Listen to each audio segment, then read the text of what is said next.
Okay, so it's now time to cover the co-main event, Tawanchai versus Masaaki Neri. This is going to be the prediction and the breakdown for this fight. It is the co-main event. So, the comparison of the two fighters, Tawanchai has got a 5cm height advantage. Isn't too much, but it all counts.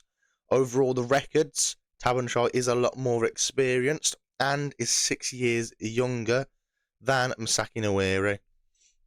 So the strikes thrown. So we're going to be comparing the strikes. Just to clarify, because I didn't think I clarified this yesterday with the comparison with Rodtang and Takaru. This is Tawanchai's kickboxing, right? He strikes with his kickboxing, not his Muay Thai in total, right? Same with Rodtang yesterday, where he had, I think it was 700 strikes. That is kickboxing alone. That is not including the 1,800 that he's got during his Muay Thai. Right, so this is purely kickboxing. Okay, now the two takeaways you should be taking from this are very clear. One, Masaaki Neri has had 3 fights within the One Championship and has only ever thrown 173 shots, whereas Tawanchai has had 2 fights within kickboxing and he is through 470 shots. So already we're looking at Tawanchai, who's throwing around at roughly 240 shots per fight, and Masaaki Neri, who's roughly throwing 50 shots per fight. Right, so that's going to be my first takeaway when we're looking at these two fighters, is that Tawanchai's output is a lot higher than that of Masaaki Neri. But now we're looking at where they're landing the shots. First off, their power shots. Like yesterday, I said it with Rodtang, a lot of Thai fighters, right, they use a pouring jab, or they use shots that aren't fully twisting, which aren't making their shots significant within the One Championship rule set. So it's why their shots, right, their strikes will be less significant than their Japanese counterparts. Whereas Japanese fighters, right, they're edging forwards, and all they do to feint is they're just giving a little shift of their weight forwards, a little shift on their leg, a little shift in their shoulder, right? So it's not even counting as a strike. Whereas a Thai fighter will actually extend their arm, but they're not rotating their hip or their shoulder to make it a significant strike. So it is why Masaaki Neri's strikes are a lot more significant than that of Tawanchai. Now, the placement, they're the same, okay? Roughly the same. So both fighters target the body a lot more than they do to the head and the legs, right? But then the head and the legs are roughly equal. There's a couple reasons for why they both do this, right? The body usually is left a little bit more open, right, within kickboxing. The main reason is the kicks. Kicks are going to land a lot easier to the body than they are to the head, right? So a lot of fighters tend just to kick to the body, and all of the leg hits, all the shots going to the legs are definitely kicks. They can't punch to the leg, right? So all of the shots to the leg are kicks, and then they kick to the body as well, right? They mainly punch the head, kick the leg. Body can have punches and kicks, so it usually equates to a little bit more damage, a little more shots going towards the body. And kickboxers usually, right, when they're in trouble, they block the head, right? They cover up, yeah. So the body's a little bit more open. So that's usually why both fighters have got more kicks to the body, right? But other than that, Tawanchai is a very big fan of roundhousing towards the body. He's broke a few people's arms by kicking the body and they're blocking. And he has also got a lovely side kick and teep, which is also just targeting towards the upper chest. For defense, right, Tawanchai has absorbed a lot more strikes than that of his counterpart with Noiri. A lot of that is going to be with that Smoking Joe fight, which was probably one of his toughest fights in his whole career. Right, overall, it was a good fight. But as you can see, where Tawanchai's taking the most shots, it's towards the leg. That's where the shots are being absorbed, to his legs. Whereas Noiri, A lot of the shots are going up towards the head, right, when it comes to getting absorbed. Right, again, I think the percentages are wrong when it comes to Noiri's. I don't know why it is that, right? But a lot of it is going up towards the head, okay? Then the body, then the legs. So, for me, the reason why that is the same as yesterday with Takaru. Both fighters, a lot of Japanese style fighters, their hands go lower some reason when they're defending, whereas a Thai fighter's hands will go up, right, leaving their body and their legs more exposed, right, rather than their head. Whereas a Japanese fighter, some reason with their kickboxing, their hands are fighting low, so they're getting targeted to the head a lot more, okay? But overall, right, at the moment, I'm leaning towards Tawanchai looking at the stats here, because if you throw in 220 or 240 shots to 50, then you're going to win the fight. So if Tawanchai even gets it towards the 5th round, I think Masaaki Neri is going to be in trouble when it comes to the judges' scorecards, personally. But achievements. Masaaki Neri, obviously, he is a 2-weight K1 champion, and he is the former World K1 Grand Prix Super Lightweight champion and the former World K1 Grand Prix Welterweight champion. Whereas Tawanchai is the 5 times Featherweight 1 Muay Thai champion, the Nai Kanom Tom champion, and the 2022 Muay Thai Fighter of the Year. So, what are the pros and cons of each fighter? A couple pros. Masaaki Neri has good forward pressure, same as Takaru with yesterday's video. They both use tiny little forward steps to back their partners up or back their opponents up, right, making good forward pressure. Masaaki Neri, it says he has a karate background, right? He does use a lot of kicks compared to punches, personally. I see a lot more kicks off of him, right, when he's going forwards, specifically roundhouses, which usually doubles up going left to right or right to left. Usually goes low to a leg and then up to the body or head, or the other way around, but a lot of the time he is using his roundhouses also to close a distance. A couple of the cons, I've already covered it and I've said it before, a lack of output. He's averaging 58 strikes per fight. There is no way you're going to be winning a 5-round fight if you're averaging 58 strikes, because you're talking around 11 strikes per round. It's nowhere near enough. And he walks onto the shots of his opponents, and he is quite squared in his stance. All you have to do, really, is go and look at the Tawanchai fight. Right? For me, that just spoke 1,000 words.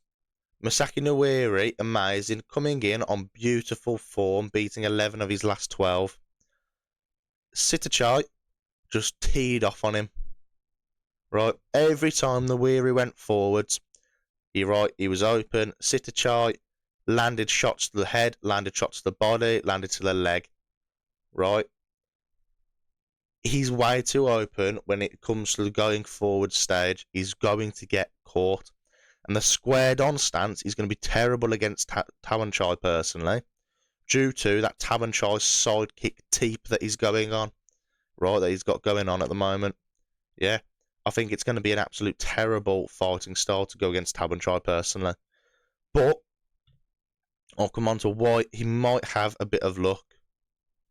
Tawanchai, his pros, obviously, the insane amount of power. Right, at the end of the day, Tawanchai is a technical genius. Right, he knows exactly what he's doing within the ring, and he has a shite ton of experience. But he wins a lot of his fights due to his amazing power output with the kicks or with the punches. Right, because it's one thing to land knockouts, but it's another thing entirely to be fighting an opponent and have multiple of them quit, right, or can't continue because they're in that much pain. Another pro that he does really well is he controls the fight's tempo and distance. This is a common trait within a lot of power punchers, right, or power kickers, right, is they control where, when, and how fast the combos are coming back at them and how fast their combos are, and they're controlling the fight. If Tawanchai does not want to trade, then he will just kick fighters away, right? And that's where I think Noiri's going to be in trouble, because the little steps that he does to come in, I don't think he's going to be fast enough to get close the distance with Tawanchai. And I do see that squared stance just being a very easy target for Tawanchai to be kicking away. And the next thing is the variety of strikes Tawanchai throws and the changings of heights and levels of the strikes. Let's not forget, Tawanchai isn't just this power puncher which goes forward and swings, right? He's calm and calculated. His roundhouses to the legs, to the body, to the head, right? The shin wraps around every single part of his opponent every single time. His front kicks, which have got a little twinge in them to make him more of a side kick type, so that people can't catch it within Muay Thai, right? Within kickboxing, obviously, he's fine. He's not going to get caught. But it's still one of these where he's got that variety within his kicks. His punches, he doesn't just swing, right? It's calm and calculated. He has hard crosses. His hooks go to the body and to the head, right? He changes his heights constantly. But the one con with him is he is open to be countered. And I've said the Smoking Joe fight, when he fought Joe Natawat in the first fight in kickboxing, where a lot of people thought it was so close. Some people thought that he lost. I did think Tawanchai did enough to win. But Joe Natawat is coming off of a 2-fight losing streak, right? And going against one of the best Muay Thai fighters. And he shows everyone what you're supposed to do against him, and no one has done it since. Right? That's the problem. Tawanchai's strikes are so powerful that people are forced to block. What Joe Natawat did really well was when he was getting striked, right, he would take it and go forwards with strikes of his own, which a lot of the time caught Tawanchai, and he didn't know what to do. And it was one of the probably the first times we've seen panic within Tawanchai, right? And this is where I said I think I can see Noiri doing okay, because Noiri doesn't go back a whole lot. If you look at the Sitachai fight, he stood there and took a lot of the strikes and looked for the counters. Now I think this is going to be the thing that could let him beat Tawanchai. But it's the fact of how long do you want to stand right in front of Tawanchai and let him punch and kick you?